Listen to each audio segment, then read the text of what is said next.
j'espère que vous allez bien. En tout cas, moi ça va super bien. On est parti pour une nouvelle vidéo. Alors, il va falloir que je m'explique sur certaines choses. Pourquoi est-ce que je fais une nouvelle vidéo sur le début d'un serveur, encore une fois. C'est simple, on a eu des soucis sur... alors, je vous dis, il y a Jungle Family, on est maudit. Sur tous les serveurs qu'on va, il y a toujours quelque chose qui va pas. Et franchement, c'est pas faute de pas y mettre d'une autre et de s'investir à mort. Mais malheureusement, là, le serveur d'avant, en fait, si vous voulez, c'était un super serveur. D'ailleurs, si vous voulez, vous pouvez toujours y aller, il n'y a aucun souci, c'est vraiment sympa.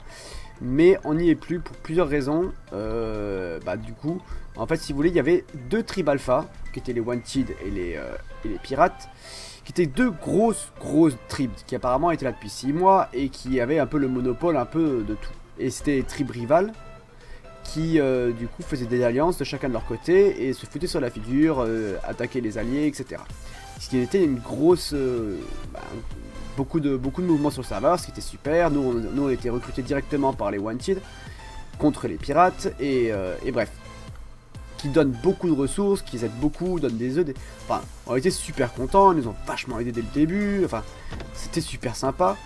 Et en fait, ce qui s'est passé, c'est qu'on a eu un événement. En fait, on a le droit à 2 semaines de non-agression sur un serveur. Et quelques jours avant, on était en événement et la ligne principale m'a demandé ça fait combien vous êtes jamais fait embêter, vous les jungles? Je fais bah non, pas encore. Il dit c'est quand la fin de votre immunité? Je fais ouais, d'ici 2-3 jours, je crois. Et bizarrement, le jour même de la fin de notre immunité, déjà on prenait un raid. Enfin, on prenait un raid. Il y avait des mecs qui sont venus en Mosasaur tanker toutes les balles d'une façade. Et je peux vous dire qu'il y en avait. Un gros Mosasaur qui a tanké pas toutes les balles mais une grosse partie des balles. On s'est dit d'accord, premier jour déjà ça frite, on était content, on s'est dit enfin des gens qui viennent nous attaquer. Deuxième jour, boum, devant chez nous, mais par magie, apparaît un bloc tourelle, donc un bloc 3/3 en métal avec l'équivalent d'une trentaine de tourelles. On met à peu près 1 heure à s'en sortir. En utilisant nos Rex, on avait quand même des gros Rex avec... on avait quand même des sacrés gros Rex, parmi les plus gros du serveur, parce que nos alliés nous avaient fait des œufs, du coup on a fait un peu de repos, du coup on avait des Rex niveau presque 800, avec 200 000 HP et plus de 2000 de dégâts, avec des selles en Mastercraft. Autant vous dire que c'était pas des Rex... des petits Rex. Mais on a quand même chié pour tanker les trentaines de tourelles, on s'est rendu compte que les vider ça prenait un temps fou. Tous nos Rex étaient en sang, pourtant on avait quand même 200 000 HP et une salle en rouge. Donc c'est pour vous dire le nombre de tourelles et le nombre de balles qu'il y avait. Donc à la fin on a utilisé des dinos pour vider leurs tourelles. On a utilisé une technique qui s'appelle la tortue C4. On a balancé une tortue avec du C4 dessus. On a réussi à exploser une partie. Emixio a fait Warrior, il a couru, a réussi à traverser et s'en sortir juste à temps pour pouvoir péter leur générateur. Du coup on a réussi à cleanse leur bloc tourelle qu'ils avaient tout devant chez nous. On a un peu chié mais ça va. Et le surlendemain, un nouveau bloc tourelle qui apparaît, ok, sauf que ce coup-ci avec près de 65 tourelles, remplies à ras-bord de balles, et c'était toujours pareil, les pirates qui nous attaquaient. Du coup on s'est dit, putain ils nous en veulent, c'est une des deux tribes alpha, c'est la tribe alpha rivale de nos alliés qui étaient les Wanted. Du coup qu'est-ce qu'on a fait? Forcément, branle-bas de combat, on se dit, ah il y a encore un bloc tourelle, sauf que là on voit le mec qui était là avec 2, 3, 4 Rex. On se fait, ah là du coup ça sent le raid. Bon, forcément, on était plus ou moins préparé. On avait déjà quand même de grosses défenses. Là, du coup, branle-bas de combat, on commence à prendre des ressources. On se disait qu'on va pas forcément tenir, vu la réputation qu'ils avaient de rentrer toujours dans les bases et de toujours réussir à faire des gros raids. On s'est dit, on va mettre en sûreté toutes nos ressources. On les a mis tout en sûreté chez des alliés qui étaient bien mieux défendus, qui étaient là depuis plus longtemps que nous. Et le raid commence, et le mec vient avec un Rex et commence à tanker les tourelles. Ok, tout se passe bien. Et ce qu'on comprend pas, ce qu'on trouvait illogique, c'est que le mec arrivait à tanker les tourelles avec son Rex qui était 2 ou 3 fois moins au level que les nôtres, et qui forcément peut-être avait les mêmes selles que nous, mais dans tous les cas était beaucoup plus bas level quoi. Et nous on avait des Rex, et ils tankaient beaucoup plus que nous on avait tanké la veille. Donc du coup déjà on se posait des questions, on se dit putain ils ont des Rex de compétition les mecs, des Rex niveau 400 qui tankent mieux que nos Rex niveau 800. Mais pourquoi pas, ils sont là depuis longtemps, peut-être qu'ils ont une génération avec beaucoup d'HP, je sais pas, on s'est dit pourquoi pas. Ensuite il faut savoir qu'on avait une batterie d'une vingtaine de tourelles juste devant l'entrée. Et il y en avait un bon tiers, donc bien 7-8, qui était en only player. Donc only player, il faut savoir que ça vise que les mecs sur les dinos, et ça vise pas les dinos. J'en ai déjà fait les frais la veille sur leur bloc tourelle, ils avaient mis 2 tourelles en only player, voire une, et ça m'avait arraché la figure en moins de 10 secondes, alors que j'avais un stuff en full Mastercraft. Et le mec, qui était torse-poil sur son Rex, ne prenait rien et ne mourait pas. Du coup, on a commencé à se poser des questions. Alors, il se peut qu'il puisse y avoir des glitches, des choses comme ça, des tourelles qui touchent pas, bon, pourquoi pas. Sauf que le mec, il plonge, il arrive à poser du C4, au milieu des balles et repartir avec son Rex qui a presque pas pris de dégâts, tranquillement. Il pète une première bémote et il pète un de nos générateurs qui protégeait, qui activait nos tourelles. Du coup, nous on réagit, pof pof, on répare la porte, on remet un générateur, on récupère d'autres tourelles qu'on avait ailleurs qui servaient pas à grand chose pour mettre en défense. Le mec pendant ce temps-là, il se dévoile et il dévoile un truc comme une dizaine de gros Rex devant chez nous. On se dit oulalalala. Il arrive avec un bateau C4.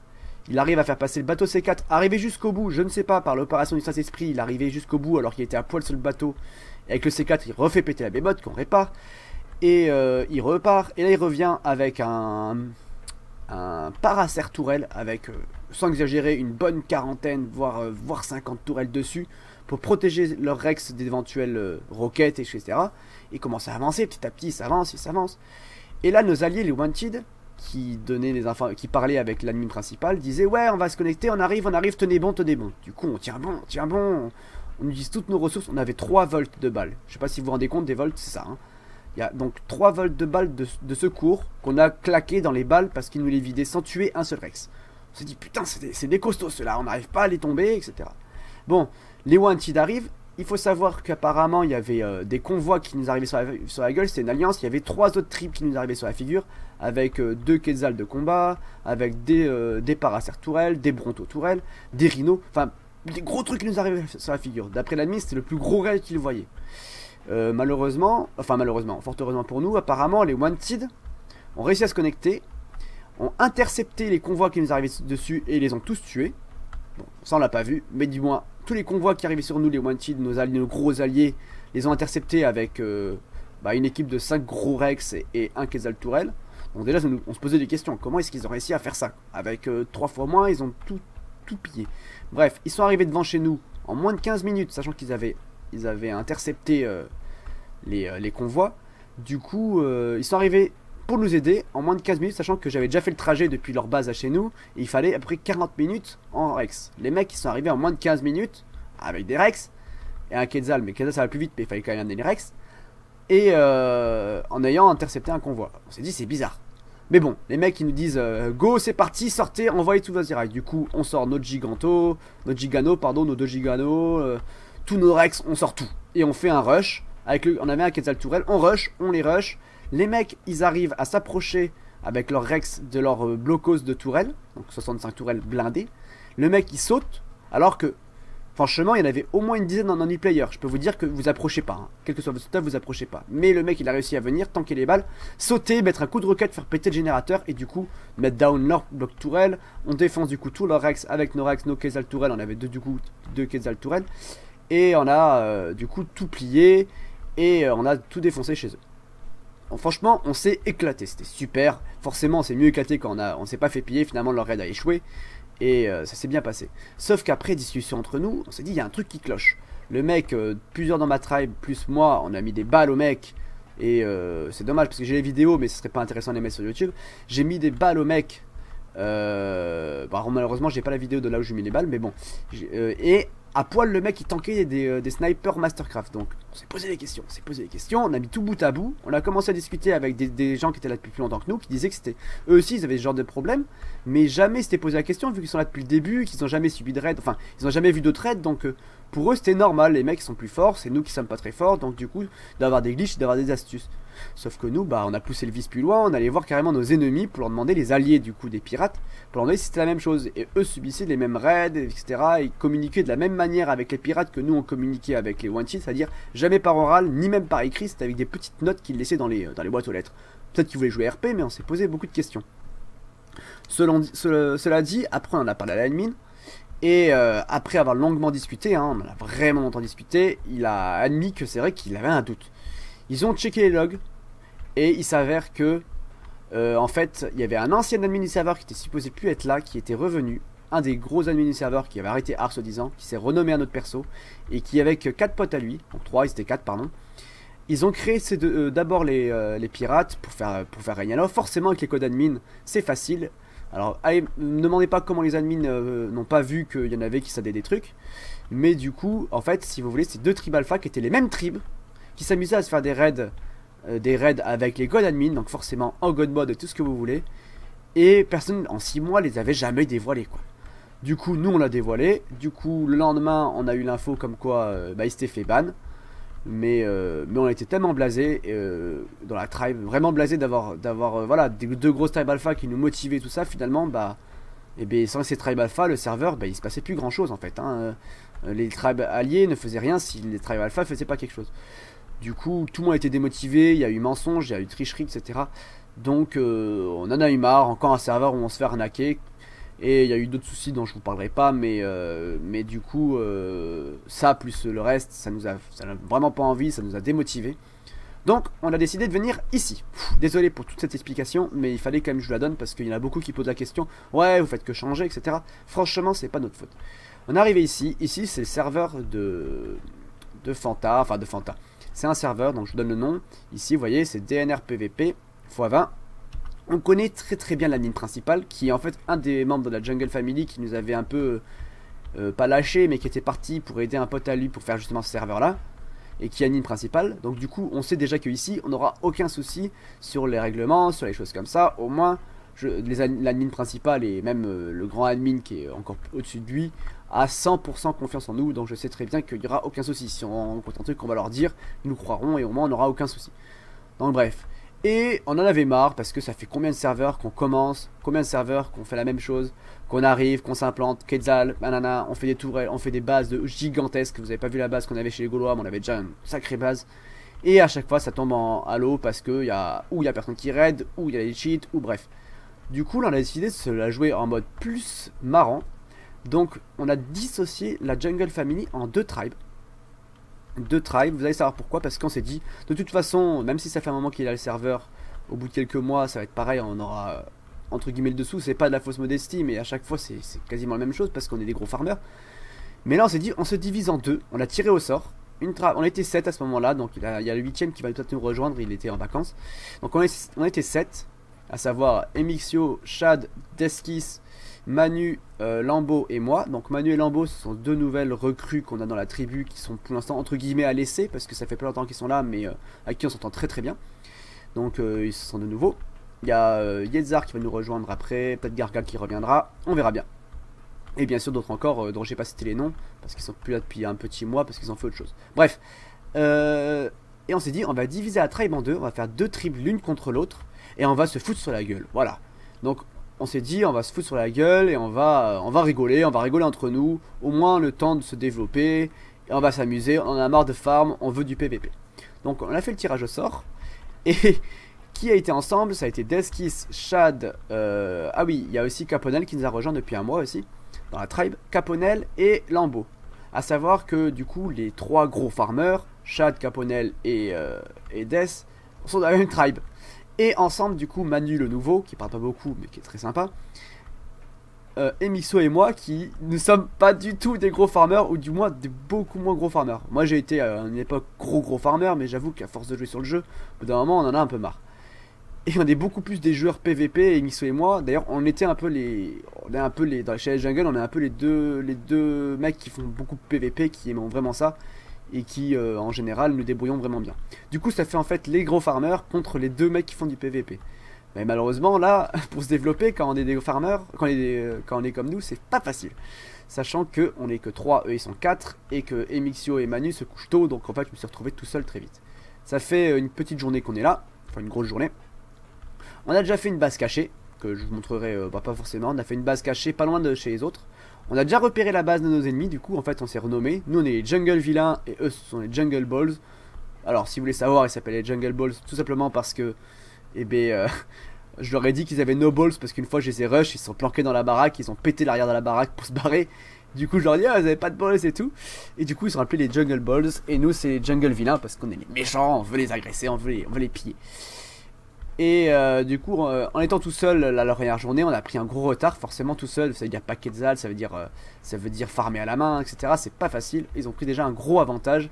Pour rien vous cacher, on a déjà repéré leur base. Par contre, eux n'ont pas encore repéré la nôtre. Ça, c'est pas encore notre base, hein, ça, c'est vraiment une base secondaire. Ils n'ont pas encore repéré la nôtre. Et c'est un avantage qu'on a. Mais ils ont déjà tout en métal, enfin presque tout. Ils ont déjà une base conséquente, plus ou moins conséquente. Et déjà quelques tourelles, des plantix, des choses comme ça. Nous on est bien en retard, même si on a quand même certains trucs qu'ils ne connaissent pas. Donc voilà, je voulais vous faire le début du coup. Là on va faire du coup une saison. Là si je suis sur serveur, ça va être Jungle Balls contre Jungle les vilains. J'essaierai de vous faire le plus de vidéos possible. Justement, il y en a qui demandaient. Je vous ferai l'avancée de la base. Donc là ce sera la base secondaire. Je vous expliquerai tout ce qui se passera, s'il y a du fight, etc. Et à terme forcément on se réunira. Parce que après quand on sera assez développé et qu'il y aura des autres tribes en face qui seront bien chauds, on se réunira pour raid un peu tout le serveur. Pour l'instant, c'est pas vraiment ce qui est prévu, même si avec Emixio, on compte raid certaines bases qui sont mal défendues, qui sont des grosses bases, mais très mal défendues, on a vu. Du coup, pour nous faire du stuff, pour un peu compenser le fait qu'on soit pas des gros farmers, qu'on n'ait pas de gros quetzal pour l'instant, qu'on ait pris du retard. Bref, donc ici, on se retrouve en fait dans notre base secondaire, c'est un peu la base que moi je fais, donc c'est un peu ma base si on veut. Emixio s'occupe de l'autre pour l'instant. En fait, si vous voulez, il y a des règles sur serveur, et il y avait écrit qu'on n'avait pas le droit de construire là où il y avait des ressources. Donc pour moi ça voulait dire qu'on pouvait construire dans une grotte, vu que dans cette grotte là il n'y a pas de ressources. Mais un jour après je viens d'apprendre qu'on n'avait pas le droit. Du coup je suis un peu emmerdé parce que comme vous voyez j'ai déjà fait quelques installations. Pas énorme mais bon je peux vous dire que tout seul c'est déjà assez long. J'ai déjà même posé un volt que j'ai farmé à la main. Et j'ai déjà quelques dinos. Voilà vous avez vu j'avais un castor, j'ai une grenouille. Ici on sort donc on va pas très bien parce qu'il fait nuit. Mais ici j'ai déjà un petit enclos que j'ai fait que j'ai pas encore fermé en pierre. Avec déjà 2 paracères parce que moi ce que je veux faire c'est faire une armée de paracères tourelles pour les attaquer. Voilà c'est mon délire. Ah un petit rollback. Ouh. Bon on est rentré dedans. Et du coup je vais faire une armée de paracères. J'ai déjà quelques argents de ta vie. Mais du coup comme on n'a pas le droit de construire dans les grottes, ce que je vais faire c'est que tout simplement je vais tout péter tout ça. Tout l'enclos tant pis je virerai. Je virerai les portes que j'ai déjà placées là. Et je vais faire en fait une base cachée. Ce sera genre juste une base cachée. Ici vous avez vu là la limite ce sera ça. Ici je vais combler en métal tout ça. Et je vais faire une paroi entière. Et je vais faire une doublure avec à l'intérieur des tourelles. Pas à l'extérieur parce que à l'extérieur ça voudra dire on bloque la grotte. Et du coup je serai dans la grotte mais sans la bloquer. Du coup j'espère que ça passera. Parce que si ça passe pas je serai au fond. Bon forcément c'est Noc, enfin c'est Coco la ligne principale. Donc du coup j'espère que bon, ça passera si c'est pour les besoins de la vidéo. Puis en plus de ça c'est pour... ça bloque personne, ça embête personne, je vois pas pourquoi ça passerait. Donc voilà, donc le but c'est de se faire une base ici. Finir le métal. Là du coup dans cette première vidéo je vais essayer de vous faire, forcément je vais vous mettre des accélérés. On va finir de faire toute la session métal ici et toute la paroi pour avoir les premières défenses. On va voir comment ça va se passer. Et on va commencer par forcément aller farmer du métal. J'avais pas le choix. Donc hop, on va prendre un peu d'eau. Alors là ça va être le farm à l'ancienne hein. On n'a pas de quetzal. On avait chopé un hier, il est mort. Il s'est fait tuer par 2 brontos et 2 paracères et 3 aigles qui nous ont rush la gueule alors qu'on était tranquillement, on n'avait rien demandé. Mais bref, allez c'est parti. Il y en a un qui ne suit pas. Pourquoi il suit pas l'autre? Allez debout. Ah mais c'est le scorpion, d'accord, ok. Voilà. Allez. Là je peux vous dire qu'on va taffer. Donc forcément je vais vous mettre des accélérés. Parce que là il va falloir faire beaucoup de métal. Beaucoup. Allez, c'est parti.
Changes.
Life.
Everything changes.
changes. Ok, petite pause. On continue, vous voyez, ça avance bien. Là, j'ai utilisé pour poser ça, je dis ça parce qu'on est en présence de Caponel. Caponel qui fait partie de la tribe ennemie, mais bon, comme on est tous les deux seulement ce soir, faut pas s'ennuyer, on s'est mis ensemble en compte. Mais je donne pas trop d'infos. Du coup, j'ai posé ça, vous avez vu juste avant, je l'ai posé avec le système de la caméra K. Vous avez pu voir comment j'ai fait. C'est très très pratique pour poser vraiment le truc nickel. Donc voilà. Ensuite, bah, on va continuer, hein. Forcément, il y a les accélérés avant, mais parce que c'est un peu barbant. Mais il faut le faire en tous les cas. Parce que en face, ils vont pas se priver de venir nous défoncer la gueule, les salauds. Haha. Bah non, ça c'est sûr qu'on va pas se gêner. Là, ça avance pas mal. Ça avance pas mal. Du coup, bah, hop, on est reparti pour du métal.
Et voilà, comme vous avez vu, il y a déjà pas mal de métal qui font. Ça commence à s'agrandir, c'est pas mal. Mais là, on va être en manque de cementing, donc là, je vais faire un petit tour. Et pour ceux qui se posent des questions, pourquoi est-ce que je crafte les murs sur moi? C'est parce que c'est du NC. Et du NC, c'est non-collision. C'est un mode spécial qui permet en fait de créer la même chose, sauf qu'il n'y a pas de collision avec les structures. Donc vous voyez pourquoi est-ce que comme ça, du coup, je peux construire où je veux, et il y a des endroits où j'aurais pas pu faire si j'avais du métal normal. D'où l'intérêt, c'est pour les mêmes ressources. Du coup, je fais quasiment que ça. C'est quand même bien plus pratique. Donc voilà, pour ceux qui se posent la question. Et là, on est parti pour faire un peu de cementing. Allez, c'est parti.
Voilà, donc petite astuce, quand vous arrivez pas à choper les Meganora, comme vous avez vu j'ai galéré, tuez un mob et du coup ça va les aggro tous ceux du coin, ça va vous les aggro dessus et après il n'y aura plus qu'à les tuer.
Et voilà, du coup on a un bon stock de cementing. J'en avais déjà avant, donc au final si je l'avais su j'y serais pas allé, mais bon c'est pas grave, on en a du coup encore plus. Et là on va rentrer à la base. Je vais vous montrer une petite astuce pour utiliser des raccourcis pour vous déplacer avec un mob. Là, en l'occurrence vous voyez j'ai une falaise à traverser, à tomber quoi. Du coup, bah, plutôt que de faire tout le tour, bah, je vais me jeter depuis en haut. Il faut savoir que les dégâts des mobs, bah, les mobs prennent des dégâts, hein, sauf si on est dessus. Si on n'est pas dessus, il n'y a plus de dégâts des mobs. Donc les mobs prennent plus de dégâts. Donc l'astuce, ça va être quoi? Ça va être de sauter. Alors, attendez, je vais mettre un petit coup de Bloom Quality, ça m'aveugle. De sauter jusqu'en bas là, sans tuer le mob. Parce que là, normalement, il devrait presque crever. Hein. Donc voilà, le but c'est de sauter. Et au dernier moment, si j'y arrive bien, de démote. Voilà. Et là, du coup, moi, je vais prendre quelques dégâts. Mais le mob prendra rien du tout. Voilà. Petit raccourci pour rentrer plus vite.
Et voilà les gens, donc c'est fini. On a du coup fini ce qu'on voulait faire dans la vidéo. J'espère que la vidéo vous aura plu, que vous aurez pu apprendre quelques petits trucs par rapport à tout ce que je vous ai... j'espère que ceux qui demandaient un peu de farm et tout ça seront satisfaits. Bien sûr, j'en referai des vidéos un peu comme ça. Mais j'en aurai besoin pour continuer. Je vous ferai quasiment toute la saison en vidéo. Du moins, je vais essayer de vous faire le plus possible. Donc en tout cas, j'espère que ça va vous plaire. En tout cas, moi, je suis super chaud. Je me régale. Et en tout cas, c'est bien marrant. Voilà, donc je vous dis à la prochaine pour la prochaine vidéo. Allez, ciao!